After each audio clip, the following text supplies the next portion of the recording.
¿Qué podemos hacer para mejorar la confianza en nosotros mismos? Es una pregunta muy interesante, Víctor, porque es además una pregunta que se hace muchas personas. Y la verdad es que para mejorar la confianza en uno mismo, lo primero que hay que hacer es dejar de intentar mejorar la confianza en uno mismo. Es así, porque en el momento en que nos preocupamos solo por mejorar nuestra confianza, dejamos de hacer muchas otras cosas.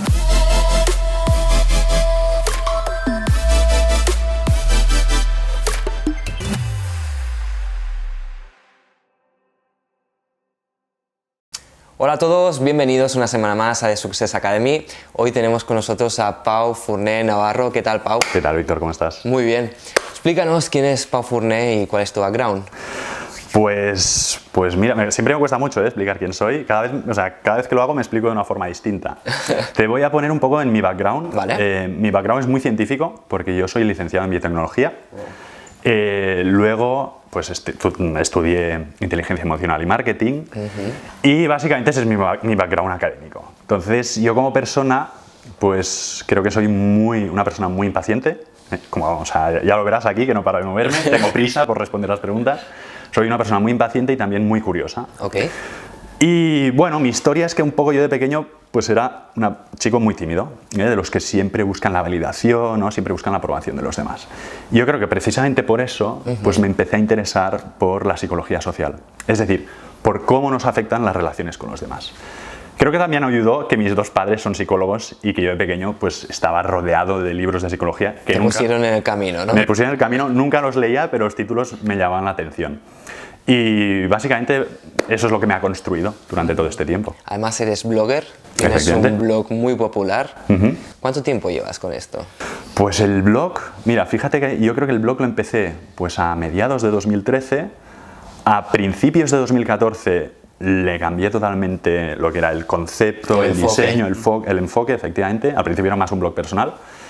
Y yo creo, podríamos decir que llevo 4 años, más o menos, con esto, con el blog. ¿Ha salido tu libro a raíz de escribir el blog o no? Totalmente, ¿Sí? Totalmente. Sí, sin un blog no hubiera podido sacar el libro, creo yo. Nunca se hubiera fijado en mí Editorial Planeta. Y la verdad es que sí, sale de allí y en el fondo es una compilación de todos estos 4 años, más los años que llevaba ya estudiando todo el tema relacionado con las relaciones, con la psicología social.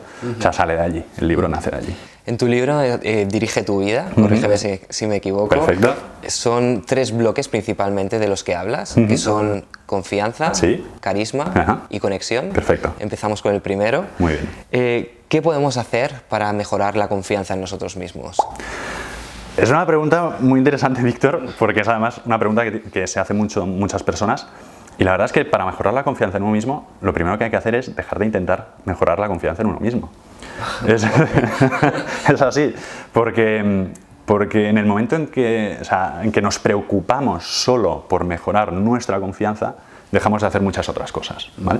Es decir, la gente cree que necesita sentirse confiada antes de hacer algo, pero eso no es cierto. Nadie te dice que necesites sentirte confiado antes de hacer alguna cosa, ¿vale? La confianza se consigue actuando. Esto de pretender que leyendo un libro en el sofá de tu casa vas a conseguir mejorar tu confianza, confiar más en ti, tener más autoestima, esto es imposible. Es irreal, ¿no? Es irreal, es falso. La confianza solo se consigue aprendiendo, actuando, porque después viene la confianza. Es como cuando tú aprendiste a montar en bicicleta, como todos, imagino. Todos, sí. Tú no te pusiste allí a leer en tu casa el how-to de montar en bicicleta. Okay. Exacto. No te pusiste a leer libros y luego dijiste, vale, hoy me siento ya capaz de montar en bicicleta. No. Lo que hiciste fue subirte a la bicicleta con tus nervios, con tu desconfianza, con el temor a si me voy a caer. Empezaste a tirar y a medida que lo ibas haciendo te ibas sintiendo más confiado. Entonces, el error que comete la gente es cambiar el orden de los conceptos. No son primero los sentimientos de confianza y después los actos. Vale. Son los actos de confianza y después los sentimientos. Ok, ¿y se puede falsear de alguna forma la confianza en uno mismo? No. No se puede falsear por lo que te decía, al final la confianza viene haciendo cosas. Yo al principio cuando tenía que dar charlas o ponencias en público, pues estaba muy nervioso, aunque había leído, lo que te digo, todo lo que quisiera sobre miedos, cómo hablar en público, oratoria y demás. Todo esto lo había leído, pero es que me seguía poniendo nervioso. ¿Por qué? Pues porque no puedes pretender sentirte confiado y seguro antes de hacer algo que no has hecho nunca antes o que no haces a menudo. Es que es imposible. Y entonces la confianza solo se puede conseguir actuando. Sí que es cierto que, y además, o sea, te puedo contar una retahíla de estudios científicos, porque yo, en este sentido, sí que me gusta mucho la ciencia que hay detrás de todo esto. Sí que es cierto que hay algunas formas que han demostrado que son eficaces. ¿Para qué? Pues para resolver un poco tu alteración emocional en ese momento, ¿vale? Hay 3 en concreto que a mí me gustan mucho, ¿vale? La primera es lo que yo llamo la técnica de la máscara, que es una herramienta que utiliza Beyoncé. Beyoncé tiene pánico escénico. La cantante tiene un pánico escénico que flipas. Dicho. Sí, pues tiene mucho pánico escénico. Entonces ella, antes de salir a actuar, se mete en otro papel, en el papel de otro personaje, que se llama en concreto Sasha Fierce. Que Sasha Fierce es el título de uno de sus álbums que lanzó hace tiempo, pero es que incluso ella tituló su álbum pues como Sasha Fierce, que es su alter ego. ¿Qué le permite esto a ella? Pues le permite pues lo mismo que a ti y a mí cuando era carnaval, ¿no? Cuando era carnaval que nos disfrazábamos del zorro o de vaquero o lo que fuera, o sea, allí te sentías totalmente libre para hacer lo que te diera la gana, para cometer gamberradas, para hacer travesuras, para ir por la calle gritando. ¿Por qué? Porque no eras tú. O sea, tú juegas un roleplay, ¿no? Estabas jugando un roleplay, efectivamente. Entonces, en el momento en que Beyoncé se mete en la piel de Sasha, se legitima a sí misma para actuar de una forma totalmente distinta, porque sabe que si se cae en el escenario, que si la rechazan, que si le tiran tomates, no se lo están tirando a ella, se lo están tirando a Sasha. Entonces, cuando ella llega a casa, vuelve a ser Beyoncé, se relaja y aparta a Sasha hasta la próxima actuación. Entiendo que eso es con mucha práctica, ¿no? Porque, ¿o no? No requiere tanta. De hecho, es lo que te decía. O sea, en carnaval, o sea, un niño pequeño, tímido, tú le pones un disfraz, es carnaval o Halloween o lo que sea, le dices que salga a la calle y se puede volver loco, ¿sabes? O sea, los niños en Halloween, aquí no hay Halloween, pero en Estados Unidos que van a las casas a pedir caramelos, si no fuera Halloween y no fueran con disfraz, seguramente no tendrían el valor de ir a casa de un desconocido a decir, oiga, por favor, me da caramelos. Con el disfraz lo consigue. Entonces, no requiere tanta práctica. De hecho, yo es algo que hago muy a menudo, cada vez menos, pero es algo que hacía muy a menudo al principio para ponerme delante de un público y decir, bueno, hoy voy a intentar actuar como un tipo, como una persona que está acostumbrada a charlas en público y que interactúa con la gente y todo esto. Entonces me ponía un poco en la piel de otra persona. Esta es la primera clave. Luego hay 2 más que son muy sencillas y que parten de 2 estudios científicos también muy interesantes.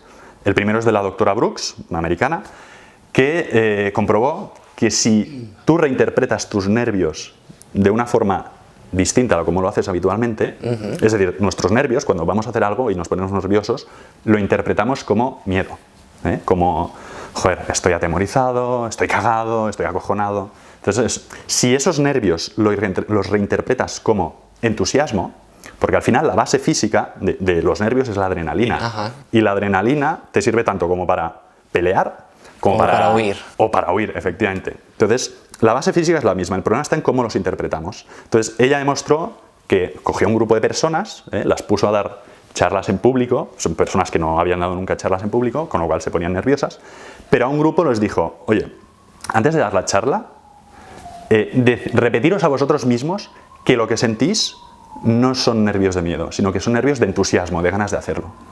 Y luego, cuando dieron la charla y compararon los 2 grupos, vieron que el grupo que se había repetido esto, las evaluaciones que habían hecho la gente que los estaba observando, el público, eran mucho mejores, es decir, lo habían hecho mucho mejor que aquellas personas que salieron a dar una charla tal cual. Y la tercera son las poses de poder, que a lo mejor has oído hablar de ellas. Sí. Hay una TED Talk muy famosa de Amy Cuddy. Hay un poco de controversia alrededor de las poses de poder porque no a todo el mundo le funcionan de la misma forma, pero sí que es cierto que fisiológicamente se ha demostrado que reducen el cortisol y aumentan la testosterona. Es decir, el cortisol es la hormona del estrés.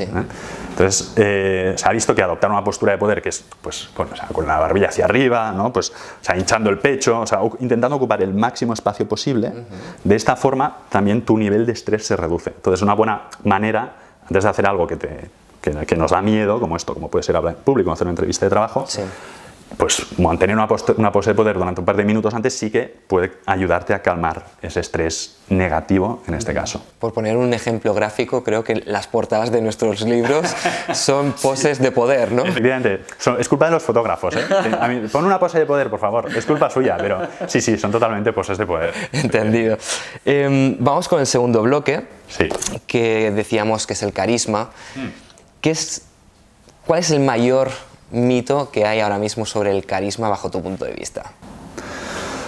Pues el carisma en sí mismo es un mito, ¿eh? Y el mayor mito que hay, creo que hay dos mitos en concreto. El primero es que tienes que ser carismático para triunfar, ¿vale?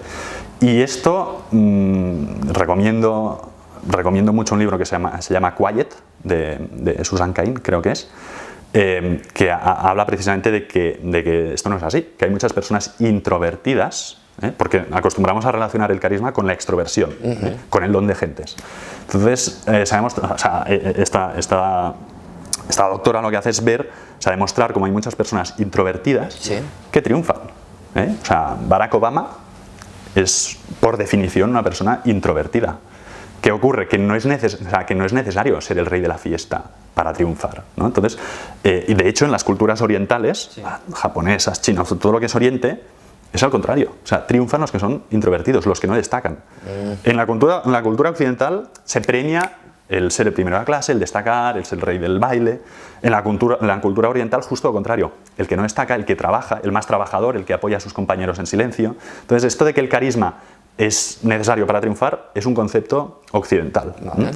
Y luego, el segundo mito es confundir esto, el carisma con la extroversión. Y no es así. O sea, muchas personas introvertidas, o sea, el de Apple, ¿cómo se llama? Steve Jobs, también era una persona introvertida.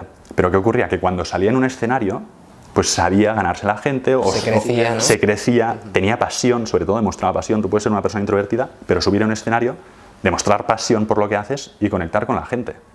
Entonces, el mayor mito yo diría que es este, el confundir extroversión con carisma, y no es así. Ok. ¿Qué es lo que hace que una persona se perciba como carismática? Porque, vale, hemos dicho que los introvertidos quizás también pueden ser percibidos así, quizás en nuestra cultura, debido a Hollywood, probablemente no es así, pero ¿qué factores hace que, digamos, esta persona sea introvertida o extrovertida? Me parece carismática. La introversión y la extroversión se está estudiando mucho. Vale. Parece que tiene cierto componente genético, sobre todo hay mucho componente aprendido, mucho cultural, pero sí que es cierto que ya de pequeño, desde que nace un niño, pues hay algunos que parece que reaccionan más a unos estímulos y otros menos, y ahí se cree que puede tener una relación con el carisma, es decir, tiene un componente genético. Pero luego, o sea, lo que hace que una persona sea percibida como carismática son dos cosas, principalmente. Ya son dos cosas que se han estudiado y que cada vez hay más difusión, o sea, se están difundiendo más, que es la competencia y la cercanía. Es decir, tú una persona la ves carismática cuando la ves una persona competente, es decir, que sabe de lo que habla, y cercana, es decir, que no es una persona totalmente fría, que nunca podrías llegar a conectar con ella y que simplemente aparece allí y luego se va y no le importas un carajo, sino que es una persona en la que podrías confiar, ¿vale? Entonces, cuando conocemos a una persona, automáticamente nos planteamos esta pregunta. ¿Puedo respetar a esta persona? Es decir, ¿esta persona es competente? Sí. ¿Y puedo confiar en esta persona? Vale. O sea, ¿esta persona es cercana? Sí. Pues entonces eso es lo que hace que la veamos como carismática. ¿Y qué hay de esas personas con las que no conectas ni para atrás, ¿vale? Pero dices, reconozco que aunque yo no conecte con ella, tiene un aura especial, una aura mística, tiene un carisma especial que, bueno, yo no conecto con ella, pero sí que lo tiene. Pues seguramente habrá otra persona, en este caso, que no serás tú, que opinará, que estará de acuerdo con esa persona y que la verá como carismática. Es decir, esa persona tú la estás viendo como competente, pero no la estás viendo como cercana porque lo que dice a lo mejor no comulga con lo que opinas, no resuena contigo o porque la ves fría y distante, pero seguramente habrá otra persona que dirá, joder, es que lo que dice me encanta, es que alucino, es que sabe leerme perfectamente, entonces esa persona la verá muy carismática. Yo acostumbro a poner el ejemplo de Hitler, ¿no? O sea, Hitler, hay personas para las que Hitler era muy carismático y hay personas que dicen, pero ¿cómo va a ser Hitler carismático si era un tirano, era un asesino? Claro, es distinto. O sea, que Hitler para los suyos era el líder más carismático del mundo. Claro. Para la gente que no lo soporta, pues era un loco que se subía en un escenario a pegar gritos y a cometer barbaridades. Entendido. ¿Cómo podemos comunicarnos de una forma más carismática? Pues para comunicarnos de una forma más carismática tenemos que conseguir esto, que la gente nos perciba como competentes y como cercanos. Para que nos perciban como competentes hay que trabajárselo. O sea, tú tienes que ser bueno en lo que haces, tienes que ser bueno, es decir, pero también tienes que saber comunicarlo. Y básicamente es la comunicación asertiva lo que nos va a permitir comunicar esto de una forma correcta y eficaz. La comunicación asertiva... Eso te iba a decir, define eficaz. Asertiva. La comunicación asertiva es una comunicación que rellena los huecos de información. ¿Qué quiere decir esto? O sea, yo si te pido... déjame 20 euros, Víctor. Tú a lo mejor me los dejas, porque sí, porque eres generoso. A lo mejor no, pero en cualquier caso te preguntarás, ¿y este Pau por qué me pide 20 euros ahora? Efectivamente, aquí en medio de la entrevista. ¿Por qué me está pidiendo 20 euros ahora? A lo mejor quiere hacer un truco de magia, a lo mejor necesita dinero para pagar el parking, a lo mejor yo qué sé. ¿Qué ocurre? Que yo estoy abriendo la posibilidad, pidiéndote 20 euros simplemente, de que tú te imagines lo que quieras. Y eso no es eficaz. ¿Vale? ¿Por qué? Porque yo solo estoy rellenando un hueco de información, que es el qué. ¿Qué quiero? Para que sea eficaz, tendría que haberte dado un por qué, para qué lo quiero, y un para qué. Oye, Víctor, ¿me puedes dejar 20 euros? Resulta que no he traído, me he dejado la cartera en el coche y necesito dinero para pagar el parking. Aquí ya te he dado un por qué y un para qué. Tú ahí ya no te vas a montar historias raras en la cabeza. O sea, tú ahí tienes claro el qué, el por qué y el para qué. Cuando no rellenamos los huecos de información y solo le damos el qué a la gente, ¿qué es lo que hacemos en el 99% de nuestras interacciones? Dejamos la puerta abierta para que la gente haga suposiciones. Y la gente solemos ser malos haciendo mal pensados, haciendo suposiciones. Y al principio puede parecer que no, que sea irrelevante y tal. Pero si en una relación de pareja, por ejemplo, lo vas haciendo de forma muy constante, pues cada vez vas añadiendo granitos de arena hasta que se hace una montaña. Entonces, lo primero es comunicarse asertivamente rellenando los huecos de información. El segundo punto es la honestidad. Es decir, conectamos con las personas en las que no vemos una mala intención, o si la vemos porque nos lo dicen. Es decir, que vemos que no tiene nada que ocultar. En esas personas confiamos, conectamos. Vemos que las conocemos. Es decir, el carisma se construye también mucho sabiendo que lo que estamos conociendo es real y sabiendo que esa persona también nos está conociendo a nosotros. Por eso las personas como más auténticas, ¿no? Las que parece que no tienen miedo a hacerlo mal, que salen en un vídeo o encima de un escenario y dicen lo que piensan y dices, joder lo que está diciendo, pero dice lo que piensa, esa persona se la percibe como más carismática. Y el tercer punto es haciendo sentir bien a las personas. Súper importante. Muy importante. Por ejemplo, la comunicación carismática es más, no es lo que nosotros comunicamos, sino es más bien lo que nos comunica la otra persona. Es decir, las personas se sienten bien cuando hablan de ellas. Es así. O sea, además, hay estudios con resonancia magnética que se ve que se activa la zona de recompensa, el área de recompensa del cerebro cuando hablas de ti mismo, ¿no? Te da placer, te da gusto hablar de ti. Y es así, y lo que hacemos es precisamente lo contrario, es no dejar hablar a las personas. Entonces, para ser carismático, aunque suene muy atópico, no es, es que es así. O sea, tú tienes que permitir que la otra persona hable, que hable de lo que le gusta, ¿no? Porque así todavía sentirá más esa sensación de placer, si quieres, y además que lo haga contigo, porque asociará esa sensación de placer a ti. Dirá, hostia, yo cuando estoy con Víctor, es que me siento bien. Es que no sé qué pasa, pero estoy con Víctor y coño, me quedo con él para tomarle una birra y me encuentro a gusto. ¿Por qué? Pues seguramente porque Víctor escucha muy bien, te deja hablar, entonces tú ahí pues sientes esa sensación que dices que es por Víctor, qué carismático que es Víctor. Y en realidad lo único que está haciendo Víctor es dejarte hablar. Vale. Yo creo que todos en algún momento de nuestra vida hemos asistido a alguna reunión, encuentro social, fiesta, donde había una persona que por H o por B era la que más destacaba, la que era como el alma de la fiesta. ¿Cómo podemos dejar huella en encuentros sociales? ¿Cómo podemos dejar huella en encuentros sociales? Vale. Lo primero es también tener claro que no en todo el mundo vamos a ser capaces de dejar huella. Okay. O sea, si tú hablas de A y otra persona cree B, por muy bien que lo hagas, difícilmente vas a poder conectar con ella. Si sus valores son distintos a los tuyos, eso es difícil, ¿vale? Eso, para empezar, hay que quitarse esa presión de quiero dejar huella, quiero dejar huella, quiero dejar huella. Hay que quitarse esa presión y hay que empezar a ser auténticos, que es lo que te decía antes. O sea, en el momento en que tú eres auténtico y la gente te percibe como que no hay ninguna intención detrás de dejar huella, pues entonces seguramente van a conectar más contigo. Qué paradójico. Qué paradójico, pero es así, pero es así. De hecho, o sea, y tú lo sabes bien, en todo el mundo de YouTube suele triunfar la gente como que menos preparada a la vez, ¿no? Como que de repente dicen, voy a grabar un vídeo, ¿no? Aquí corriendo, ¿no? Me habéis pillado que iba a entrar a no sé dónde y me voy a grabar un vídeo, ¿no? Natural, ¿no? Sí, que sí, parece sí, natural. claro. Entonces, eso, aunque te parezca una chorrada, te permite conectar con él. Pero, o sea, cuando una persona está en un evento social y quiere dejar huella, además de todo esto, lo que tiene que demostrar es pasión. Pasión. O sea, al final, las emociones se contagian. Las emociones, o sea, si yo estoy muy contento, seguramente, y te hablo de algo que me ha hecho mucha ilusión, poco a poco voy a conseguir que tú, por el efecto de las neuronas espejo, vayas sintiendo también un poco esa pasión que yo te estoy transmitiendo, esa ilusión.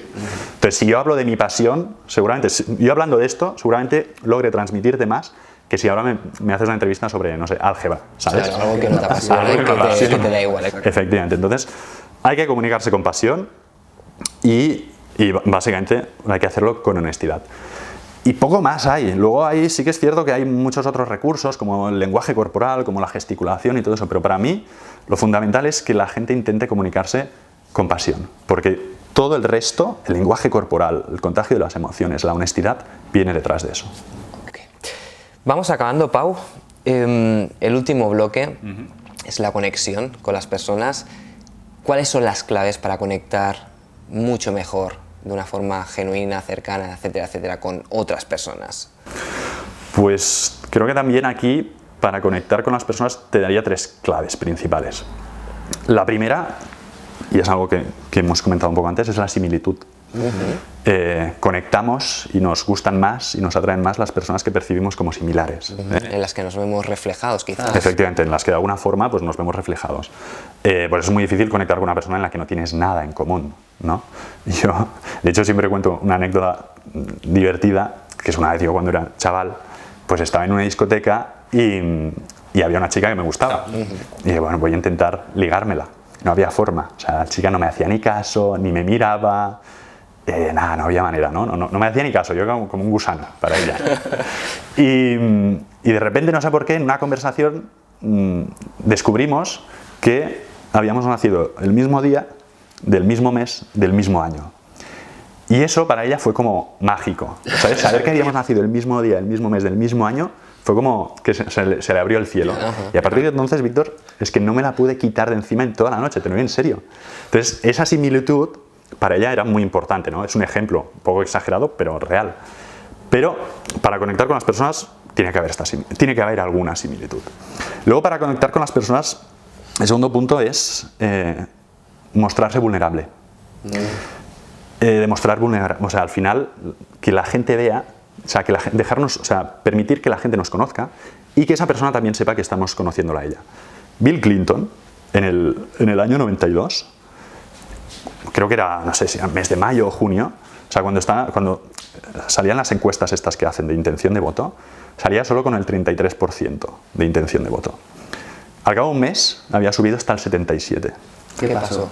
¿Qué pasó? Pues lo que ocurrió es que el tío hizo una estrategia que hasta entonces no había hecho ningún otro aspirante a la Casa Blanca, que era, hasta aquel momento se suponía que un aspirante a la Casa Blanca se tenía que mostrar como una persona segura, seria, confiada, perfecta, ¿no? Entonces Bill Clinton hizo todo lo contrario, seguramente producto de su desesperación, ¿no? De decir, hostia, esto no gano ni de coña, pero decidió probar una estrategia totalmente opuesta, que era abrirse, o sea, contar su infancia, los problemas que había tenido con su padrastro, porque creo que su padre biológico se había muerto al poco de nacer. Su padrastro también tenía problemas de alcohol y eso le había marcado mucho la infancia a él y a sus hermanos. Y entonces todo eso lo contó en las entrevistas que le hacían y eso el público estadounidense lo estaba viendo. Y el público entonces conectó con él. O sea, esta percepción, esta creencia de que para ser carismáticos o para gustar a la gente tenemos que mostrarnos como perfectos, es totalmente lo opuesto. O sea, conectamos con la gente que vemos imperfecta, competente en su sentido, pero imperfecta. ¿Por qué? Porque entonces empatizamos con ellos. Entonces esto sería básicamente los dos puntos, ¿no? Similitud, demostrar vulnerabilidad, o sea, permitirnos abrirnos a los demás, y luego la comunicación emocional, ¿no? Que es también un poco, pues esto, es aprender a comunicarnos no solo hablando de hechos, sino hablando de qué emociones nos provocan esos hechos. O sea, yo, si te digo, Víctor, yo por las tardes voy a nadar, pues mira, muy bien, Pau, qué bien, ¿no? Yo a lo mejor también. Pero si yo te cuento lo que me hace sentir cuando voy a nadar, claro, porque yo me siento muy estresado habitualmente y ir a nadar lo que me relaja, porque a lo mejor creo que llevo media hora haciendo piscinas y miro el reloj y han pasado 5 minutos, y eso para mí es una sensación muy gratificante porque me permite desconectar, o sea, es mi momento de burbuja que me permite desconectar y relajarme y decir, bueno, Pau, tranquilo, nada es tan grave. A lo mejor si yo te lo cuento de esta forma, tú conectes más conmigo, claro, ¿no? Que no si te digo, yo por las tardes voy a nadar. Entonces, serían estos 3 puntos, ¿no? La similitud, mostrarnos vulnerables y aprender a comunicar, no perder el miedo a comunicar nuestras emociones. Hay una pregunta, Pau, que no tiene nada que ver con todo esto. Perfecto. Creo que sabes qué pregunta es. Me gustaría saber qué es para ti el éxito. Pues es una muy buena pregunta y creo que tengo mi respuesta. Que claro, lógicamente no será la misma para ti. ¿no? O sea, compártela con nosotros. La comparto con vosotros. Para mí el éxito es dejar de perseguir el éxito. Para mí el éxito es aprender, es algo que yo tampoco he conseguido, creo que es muy difícil, creo que hay que ser muy budista para lograrlo, pero el éxito es dejar precisamente de perseguir el éxito. Hay estudios, no tanto relacionados con el éxito, pero sí con la felicidad, que demuestran que existe una cosa que se llama la ley del esfuerzo invertido. La ley del esfuerzo invertido lo que dice es que cuanto más persigas algo, menos vas a sentir que lo estás consiguiendo. Porque el mero hecho de perseguir algo te dice que no lo tienes. Entonces, las personas que se obsesionan con el éxito, seguramente nunca sientan que lo han alcanzado. Entonces, para mí el verdadero éxito es dejar de preocuparme por tener éxito. Es disfrutar del camino. Es, en lugar de plantearme, o sea, es algo como que todos hacemos de pequeños, ¿no? O de adolescentes. Es decir, yo cuando sea mayor quiero trabajar de esto, quiero tener una familia con 3 hijos y les pondré Juan, Víctor y Ana, quiero tener un coche no sé qué. Entonces, la gente solo se marca objetivos en su vida. Y se ha visto que los objetivos, hay un libro muy bueno que se llama Mal de altura, creo, que habla de la expedición del Everest del año 96, que murieron como 8 o 9 personas allí, que habla precisamente de que esas personas murieron por culpa de su obsesión con los objetivos. Estaban tan obsesionadas con subir a la cima que, o sea, no vieron todas las señales que tenían alrededor de que aquello iba a ser una expedición suicida, por el tiempo, por la hora a la que habían llegado al último punto antes de coronar la cima. O sea, estaban tan obsesionados con su objetivo que siguieron tirando hacia arriba. ¿Qué ocurrió? Bueno, que algunos subieron, pero casi ninguno bajó. ¿Vale? Entonces los objetivos son malos cuando no te permites a ti mismo abrir la posibilidad del fracaso. Y a mi modo de ver, hay una cosa mucho mejor que los objetivos, que son los valores. Es decir, si tu objetivo a lo mejor es participar en unas Olimpiadas y no lo consigues, pues seguramente te sientas frustrado, claro, ¿no? Pero si tu objetivo es participar en unas Olimpiadas, pero le haces más caso a tus valores, que es una pregunta que nadie se hace, nos preguntamos qué queremos ser de mayores y cuánto dinero queremos ganar, pero nunca nos planteamos cuáles son mis valores. Si tú en lugar de plantearte ese objetivo, te plantearas tus valores y dijeras, mira, pues mi valor es la perseverancia, el esfuerzo y el sacrificio, ¿vale? Eso te llevaría a entrenar cada día. Claro. Quizás no consiguieras participar en las Olimpiadas, eso no te asegura el éxito. Quizás no lo consiguieras, pero no te sentirías frustrado. ¿Por qué? Porque sabrías que has estado cumpliendo tus valores. O sea, los valores son como objetivos que siempre los puedes cumplir independientemente del resultado final. Y que están siempre presentes. Y que están siempre presentes. Entonces, en la medida que tú seas consecuente con ellos, te puedes sentir realizado. Porque dices, no, es que yo soy una persona perseverante y hoy me he levantado a las 8 a entrenar y a esforzarme, independientemente del objetivo. Entonces, para mí un error es obsesionarse con los objetivos. Hay que tener objetivos, creo yo, porque más o menos te marcan la guía un poco, pero sobre todo hay que plantearse qué objetivos queremos que dirijan nuestra vida en este caso. Sobre todo disfrutar con el proceso. Es los valores es lo que nos va a permitir disfrutar con el proceso. Pau, ¿dónde te encontramos? Pues mira, sobre todo en mi blog, en habilidadsocial.com, que es un blog donde básicamente lo que intento es desmitificar un poco todo lo que hay detrás de las habilidades, de las relaciones sociales, ¿no? Porque con ciencia, ya te digo, al final mi trasfondo es muy científico y lo que intento es aportar ciencia en ese sentido, ¿no? Que a veces hay cosas que tenemos como muy preconcebidas y son totalmente distintas en la realidad. Eso por un lado. Luego también el marketing me apasiona. Estoy empezando un blog que se llama unavidaonline.com, porque en breve me voy de viaje, de un largo viaje, y allí básicamente lo que voy a hablar es de un... Explícanos eso, o sea, no puedes soltarlo y quedarte aquí. Me voy de viaje, sí, me voy de viaje con mi chica, era un viaje que teníamos planeado desde hace mucho tiempo, un viaje soñado, ¿no? Que era pues ir por todo el sudeste asiático o sea, con billete de ida, pero no de vuelta. Ostras. Y entonces ya veremos, pero sí que es cierto que durante ese tiempo no voy a dejar de estar activo. ¿Lo vas a documentar quizás para ese blog? Sí, voy a documentarlo, pero la idea de ese blog es trasladar todos estos conceptos interpersonales, toda esta ciencia interpersonal, a un plano más de marketing online también. Es decir, marketing online con un poco de ciencia detrás y también explicando pues mis proyectos, porque al final también tengo proyectos alternativos. Pero sí, la idea es empezar para la gente que esté pensando más en emprender, pues empezar un servicio para ellos, ¿no? Pero el resto, todo lo que es relacionado con el carisma, con la conexión, con la confianza, en habilidadsocial.com. Estupendo. Estaremos pendientes, Pau, de este nuevo proyecto. Me parece súper interesante y yo al menos voy a estar ahí mirando qué es lo que haces porque, no sé, me ha llamado la atención y creo que seguramente a la gente que está viendo esto también le haya despertado esa curiosidad. Pau, hasta aquí la entrevista. Muchas gracias. Muchísimas gracias por darnos todos estos tips. Creo que han sido, oro puro. Te deseo muchísimo éxito. Muchas gracias, Víctor, y gracias de nuevo por invitarme. Ha sido un placer estar aquí y con todos tus oyentes. El placer ha sido mío. Bien, si te ha gustado esta entrevista, dale un like al vídeo y sobre todo deja un comentario con cuál de los 3 bloques que Pau comenta en su libro te gustaría mejorar más en tu confianza, carisma o en la conexión con otras personas. Sobre todo también suscríbete al canal para no perderte las próximas entrevistas. Pau, un placer. El placer ha sido mío.